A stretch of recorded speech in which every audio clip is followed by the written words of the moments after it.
I've got some tea for you. Oh, yeah. All right, so I've been doing some research into King David, and you guys, I love reading the Bible. There's so much juicy stuff in there, you guys.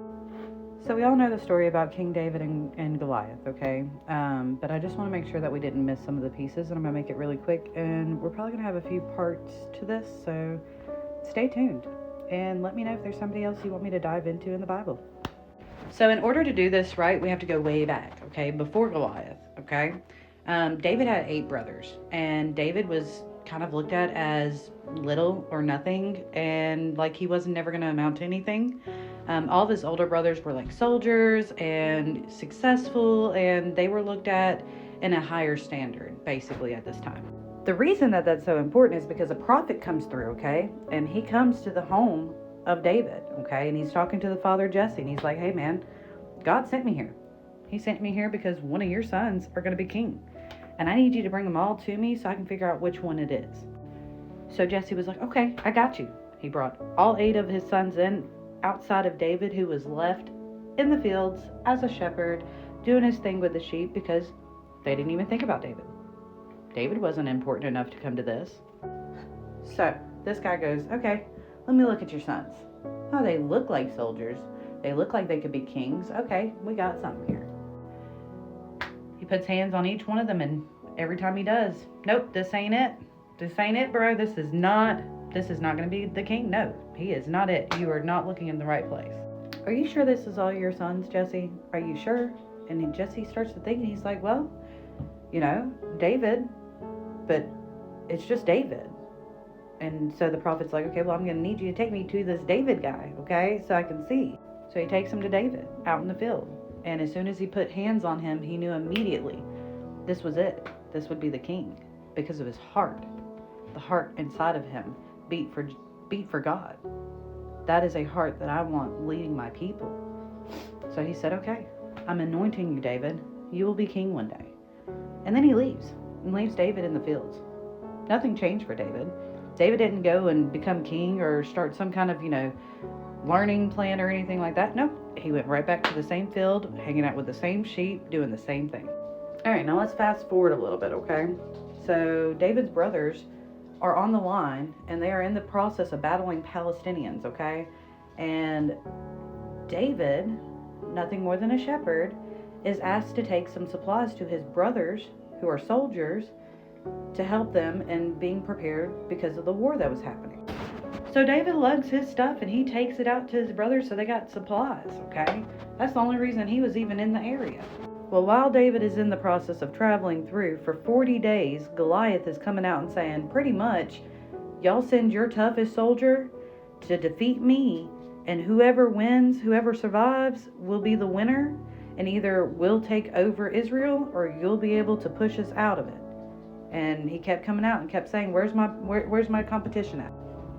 He also starts saying how funny God is. He starts making fun of God, telling, the people that God's not going to protect them. Who is this God? And, just saying really ugly things about God. Well, he just happened to say this as David's coming through. And David's listening. And he starts handing his brothers, stuff to him. And he's like, who is that? Who does he think he is? Talking about God like that. Who is that? So they're like, look, David, you don't want none of this, okay? That guy right there, you don't want to bother him. Like, none of us are willing to go fight this guy. I'm going to need you to calm down. And David's like, no, he just crossed the line, man. Like, and I'm not okay with this. I'm not going to stand for this. If nobody else is going to go fight him, I'm going to go fight him. So word makes it to King Saul, who is king at this time in Israel. So King Saul hears about this boy, okay, who is trying to say he's going to defeat Goliath. And he's like, bring him to me now. Okay? I want him here now. So they go get David. They bring him in front of Saul. And he's looking at this kid. And he's like, you are just but a boy. What are you doing? And he's like laughing. Like, there's no way. Like, kid, I'm going to need you to calm down. And I'm going to need you to change your mind on me. And David's like, bro, I don't care how small I am. I'm doing this. Like, you're not going to talk me out of it. So then Saul's like, okay, well, if you're not going to be talked out of this, I'm going to put you in all this armor, and I'm going to give you a weapon that makes sense. And the armor's so heavy and so big on David that it's weighing him down. He's like, no, No, he takes the armor off. He hands the sword back over. He's like, no, all I need is God. That's all I need to protect me is God. I don't need your armor. I don't need your weapon. I've got God, and that's all I need. So David continues to head towards the camp where Goliath is waiting for somebody to come in. All he has is a shepherd's clothing, a slingshot, and a couple of stones. That's it. Okay, and he walks up into this arena very sure of himself. And Goliath looks and he's like, what is this? You come in with sticks to fight me? Do you know who I am? And David looks at him and he's pretty much like, look, dude, you're bigger than me. You look like you're stronger than me. You got these big weapons. And all I have to bring with me is God. And you're laughing at me. This triggered Goliath.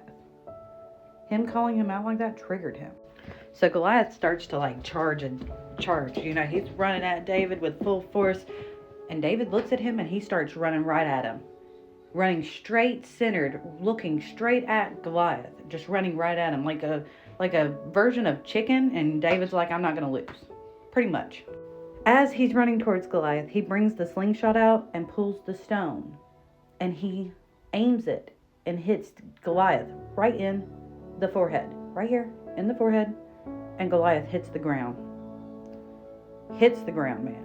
Biggest, giant, 9-foot tall man hits the ground over a single stone, hitting him right here. Right here. That's it. And everybody starts to cheer. And the Palestinians are running. Oh, they're running. They are terrified, okay? Because this little scrawny kid with the armor of God just defeated the monster that they brought to defeat Israel. And they ran everybody out. And King Saul's running them out. And they're running, okay? And even though this story, you know, there's a lot of amazing pieces to it, there's a lot of success in it, I want you to hear this part before it ends. King Saul then brought David home with him, giving him status and riches and a position as a commander in the army. Like, he rewarded him, okay? And came home excited to hear the people cheering for King Saul because he vanquished the Palestinians. He's king.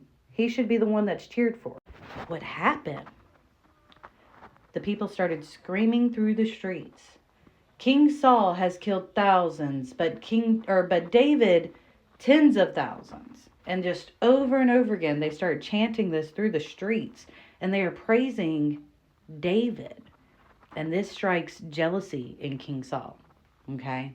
And that's where I'm going to end this. And guys, if you actually enjoyed this, come back for part 2. And we're going to hear how King Saul and David end up ending things. There's a lot of plot twists, you guys. A lot of tea in this one. I hope y'all have an awesome, amazing day. And I hope you learned something about David today. I hope y'all have a great day.